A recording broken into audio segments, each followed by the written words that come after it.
មកចាញ់ដូចជាខ្មែរ OS សៀមរាបអីអញ្ចឹងណាអញ្ចឹងលោកគ្រូចូលមកកន្លែងនេះមកនេះចូលកន្លែង track 3ហ្នឹងមក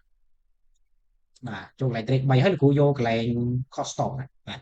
អត់សំទោសកន្លែង setting នេះកន្លែងនេះ setting នេះបាទអញ្ចឹងយកកន្លែង setting នេះមក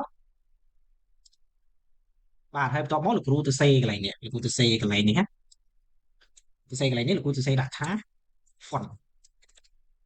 មកវានឹងចាញ់ឲ្យយើងឯណាបាទអញ្ចឹងកន្លែងហ្នឹងវានឹងចាញ់រកមើលពាក្យថាcustomize font ពេលដែលលោកគ្រូទៅសេ font ខាងលើលោកគ្រូអូស scroll មកខាងក្រោមមករកមើលពាក្យថា customize font លោកគ្រូចុចលើហ្នឹងមកនេះ customize font បាទអញ្ចឹងលោកគ្រូចុចលើហ្នឹងមក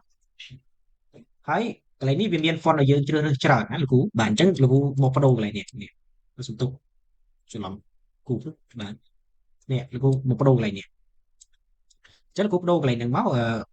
កន្លែងនេះយើងបដូរ font មកលោកគ្រូរើស font ខ្មែរ OS សៀមរាបមកនេះនៅក្នុងនេះឲ្យតែមាន font ដែលនៅលើ Word Microsoft Word របស់យើងមាន font ប្រហែលគឺវាលោតមកយើងកន្លែងនេះទាំងអស់អញ្ចឹងលោកគ្រូរកមើល font ណាដែលគ្រូពេញចិត្តមកបាទ